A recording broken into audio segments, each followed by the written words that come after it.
60 DIMAGA over his opponent. And I think MorroW has just been trying everything that he can to get in there, harass his opponent as quick as possible with the best micro that he can. It's just been proven extremely difficult. And Terran versus Zerg Imba, I just don't feel it right now at all.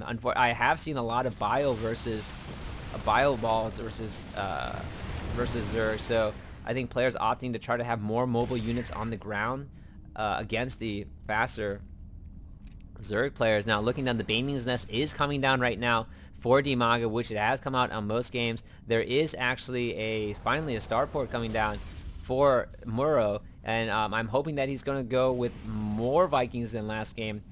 Most of the games, not too many Vikings, and trying to rely on missile turrets to really hold out, but once these Mutalisks mass up enough, they're going to be a little bit more difficult to take down with just missile turrets. So this Mutalisk army coming in, going to try to harass as best as they can. More Reapers sacrificed to try to get some scouting down, and right now looking at the units lost tab, it looks like, yeah, I think MorroW really paying the price for the units that he's lost. Even though he's lost less, they've just cost significantly more gas and everything. That tech lag about to fall if it's not repaired in time, which it might not be though. No, is it? Or I think the SCV poked out. Here comes an SCV to save the day. Gonna stop that fire from going out. SCV is also built in with fire extinguishers, which I don't know if you can see in the animation, but they're able to repair and get those fire extinguishers gone. Although it looks like they just have 2 drills in their hand. So anyways, a tank is coming out for MorroW, and ground units convening at the Xel'Naga Watchtower. These 2 Xel'Naga Watchtowers on the Xel'Naga Caverns, very critical to control, as they give you pretty much the 2 middle lanes of sight, and you can really tell when your component is moving in. DIMAGA in really good shape right now, able to contain his opponent, has spread out his creep sufficiently across the map to link everything together. MorroW, looking at the army tab, both sides pretty even. DIMAGA up slightly, 105 to 94, and looking at the income tab, 51 over 44 harvesters, about even because of the mules, and the mules can kind of make up for that for MorroW on his side. But the third base already going down for DIMAGA, and MorroW again forced to play forced to stay in his base while these Mutalisks come out and harass, not able to chase down and drive away the Mutalisks right now. Yeah, right now it's going to come down really to the micro of MorroW to save the day. I personally would like to see more Vikings in the air when there are this many Mutalisks out there. It just, having the Vikings out there can kind of help drive it off a little bit better, because you won't be as prone to the Baneling attacks that will just pop these Marines, even though they have combat shield, and even though there are just tons of medevacs coming out into the air. I just don't know if it's going to be enough. Mutalisks now coming down, trying to see if they can pick off anything they can, kiting in and out. They do regenerate given it enough time, but Overlord is overextended and going to go down. But here they go, trying to pick off this lone, they not even one going down for that. So bunkers being loaded up on both sides. Unfortunately, these racks are just sitting out in the middle of nowhere, so the tech labs are really going to be really easily picked off. Tech labs only have 400 HP versus the 1,000 of the racks. So more missile turrets going down. Unfortunately, even with these missile turrets going down, it's just not going to be enough. It forces MorroW to turtle in his base. Really has to take his time in expanding. He's going to try to take this gold right now, which is probably his best bet, but still, I think allowing his opponent to just really mass up and really is out econing right now, because he has his third base already down.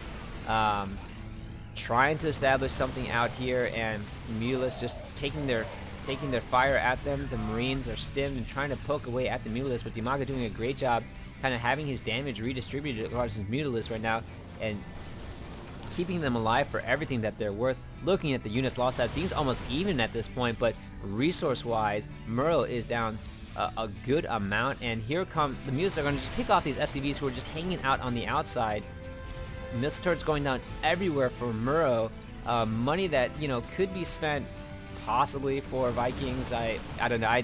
I just really want to see more Vikings in the air, because I haven't seen that this ground army is very effective against all these Mutalisks right now. Even in I think a game against Hydra, where Tarson went. Oh, and there's a ton of units just rolling in right now, catching MorroW out of position. Is that there down goes the bunker and going to be blasting away at the Marines. Marines are waiting for something at this point, but do hit a whole bunch, do take out a whole bunch of the Meatless Banelings and Speedlings now down for DIMAGA, just waiting for their turn to run in and do some massive damage. So MorroW able now to secure the gold, so that's good for him. He should be able to catch up at this point. Is pumping out a ton more Harvesters and slowly oh, and here comes the back end. DIMAGA gonna take advantage of Xel'Naga Caverns. This is the back secret entrance down the door, so this could be problematic for MorroW at this point. Meatless overextending themselves at this point. That shouldn't really be engaging the bulk of MorroW's army. Tanks now setting down on the ground to try to fry anything in the air. The Meatless really want to come in and take out these tanks as much as possible. DIMAGA knew those missile turrets were there, so might want to consider changing his flight pattern. Here comes the back door. I really want to see this. This grass kind of protects any sort of vision from there. Although they will be running into a very large force of MorroW if they come in. So, and MorroW does have the sensor tower down somewhere. I see the center of it on the map right now too. So, gonna try to find that. Gonna try to see if he can see it. Does he detect the units? And great sensor tower. I think that DIMAGA really wants, or maybe was trying to take out that sensor tower, knows that the sensor tower will reveal when his units are coming in from the backside. And looking at the units, looking at the armor tab, 160. So, MorroW has been able to catch up this game. And looking at the income tab as well, the tanks are sieged, so most of the ground units not going to be just everything exploding across the map right now, coming in from both sides, and just explosions going on everywhere. Although the tanks were very well seized by MorroW, very well placed and able to redistribute accordingly, so able to take out a bulk of that army without suffering too much damage themselves. Unfortunately, that wasn't I don't think that DIMAGA really wanted that to occur, but just met up with too many tank forces. And right now, MorroW going to be pushing in ahead. Wow, DIMAGA just lost a ton of units to that tank fire, and 148 over 80 at this point. Unfortunately for DIMAGA, this might be game right here, as he just doesn't have. He's going to be steamrolled, and once these tanks set up, down goes this expansion. Nothing very much there to defend it. Units getting dropped in the base, and DIMAGA just unfortunately pushed into a barrage of tanks, and everything just went down before he had a chance to go down there. So great job by MorroW for having very strong tank position at his expansion. And DIMAGA, realizing that he probably can't come back at this point, has to GG. So it looks like we will be going to the ace match. Both players up 2-2, and this has been JCS StarCraft. I am signing off.